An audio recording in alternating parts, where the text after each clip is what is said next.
A typical obi is about 30 centimeters wide and 420 centimeters long. Traditionally woven from silk and decorated with ornate patterns, these sashes enhance the beauty of kimonos.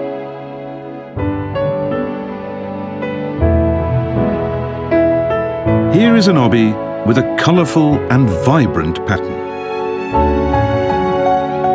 Look closely and you can see that it has raised embroidery. This is a factory in Kyoto that specializes in making obi. When they weave an obi, they use 4,800 threads on the warp.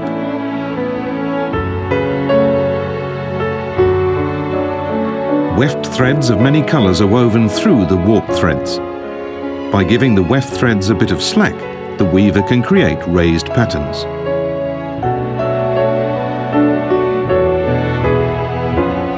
The ability to leave just the right amount of slack is one mark of a talented weaver. Here is an obi with an ancient court theme. Each tiny figure is depicted in rich detail. The man in blue seems to be looking up and laughing. But when you look closer, you see he has no eyes, nose, or mouth.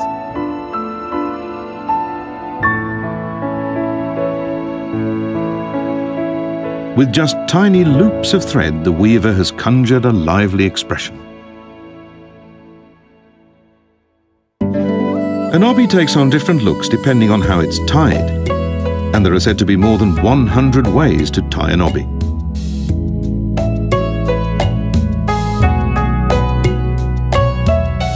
Obi knots came into vogue during samurai times. This knot was named after Kamimura Kichiya, a prominent kabuki actor who was the first person to sport it. It quickly became popular thanks to his celebrity. Later, many new ways of tying an obi were invented. Let's look at a few of them.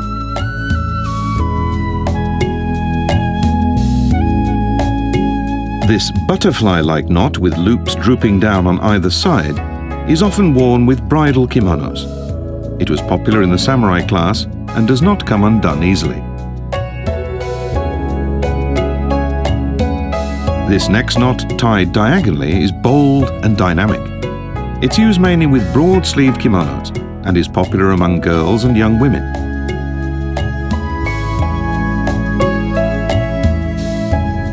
The spectacular knot being tied here is worn when meeting a prospective marriage partner, as well as at wedding banquets and other happy occasions.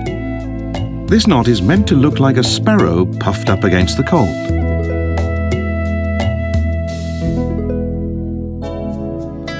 The most common way of tying an obi among women of all ages is this. It's based on this knot that's easy to tie. The sash hangs down the legs. This knot was widely used by the common people in samurai days, and later it was modified to highlight the wearer's femininity. This is the modified version, which was originally worn by geisha. It features a special pillow beneath the obi, and the effect is considered quite sensual. The dangling portion of the obi can also be tucked up to create the simple yet refined knot which is still commonly used. Young geisha use one of the most stunning obi styles. It requires a sash more than 2 meters longer than an ordinary one.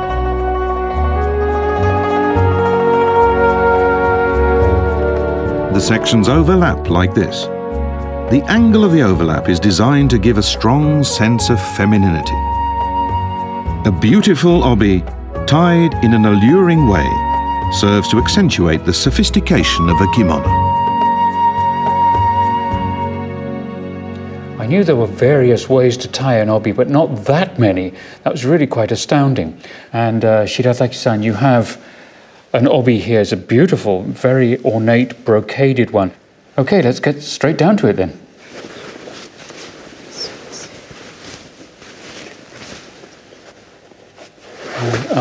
Okay, there's a knot going in there.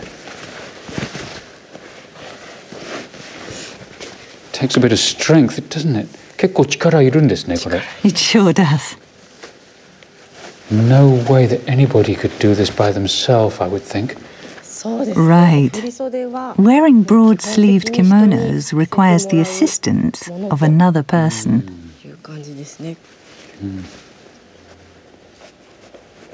Very nice. And if you just saw somebody walking down the street like this, you probably wouldn't imagine how much work has gone into it. That's really pretty. It looks beautiful. Extremely elaborate. What's it called? We call it the treasure knot because this part here is made to look like the top part of a drawstring bag. And down here is the bag itself, containing treasures. Okay. It actually does look like that. Yes, that's beautiful.